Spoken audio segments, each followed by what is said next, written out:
All right, hello everybody. This is Gene Thorpe, Little Red Rooster TV. It's February the 3rd, and yesterday is February the 2nd, and that would have been about the 72nd anniversary of when Buddy Holly, the Big Bopper, and Ritchie Valens crashed in that cornfield. So I wanted to do, in tribute to Buddy Holly especially, 10 interesting things about Buddy Holly that people don't really know. First of all, you know, the main underlying thing was he was a fashion guy because he developed that black glasses kind of thing that many other great guitar players did. And he was the first guy that I knew of that played a Fender Stratocaster and was actually on the Ed Sullivan Show twice. And he was, number one thing is that he was the only band that ever turned Ed Sullivan down. He just didn't get along with Ed Sullivan, was on there twice successfully. They were going up like a rocket ship and they didn't need him and they just turned Ed Sullivan down. Second most interesting thing about Buddy Holly is that he used to open up for Elvis Presley. And Elvis, you know, played all over the Midwest and in the Delta area, Memphis, all of New Orleans, all of that, and over into Texas. And when he would play into Texas, Buddy Holly would open for him. They got along great. And here's the thing, that Buddy Holly's career just continued to skyrocket, so, you know, he wasn't able to do that very long.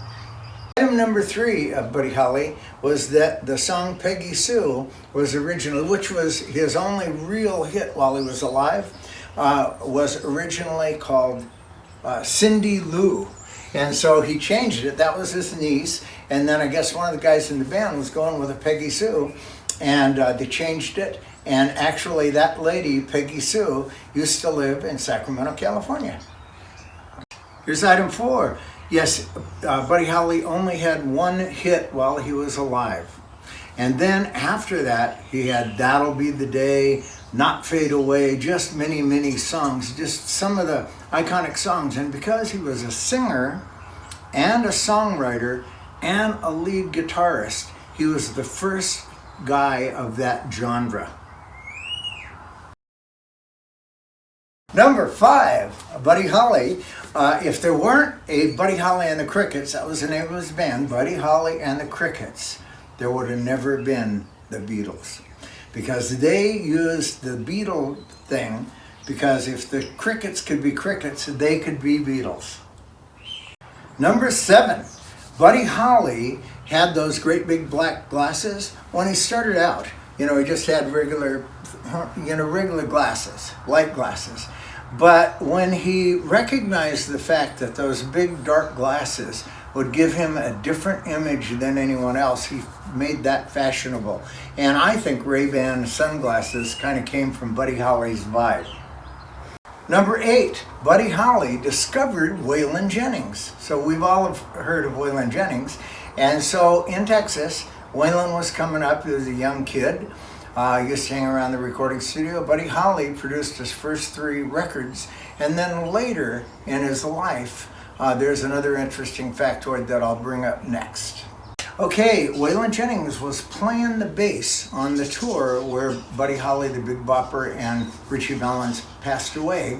And during the course of that tour, they went on because Dion and the Belmonts was also on that tour, a number of other rock groups, and they just felt like they had to go on.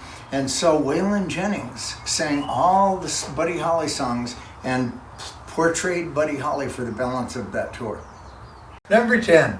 Don McLean's American Pie was written about this incident where Buddy Holly, Big Bopper, and Ritchie Valens perished in that fateful day, February the 2nd, 1959, Clear Lake, Iowa. So we want to really give a great big shout out to Buddy Holly, being the first singer, songwriter, and lead guitar player in the business, and giving us a legacy of the Fender Stratocaster and turning down Ed Sullivan. This is Gene Thorpe, Little Red Rooster TV, signing out.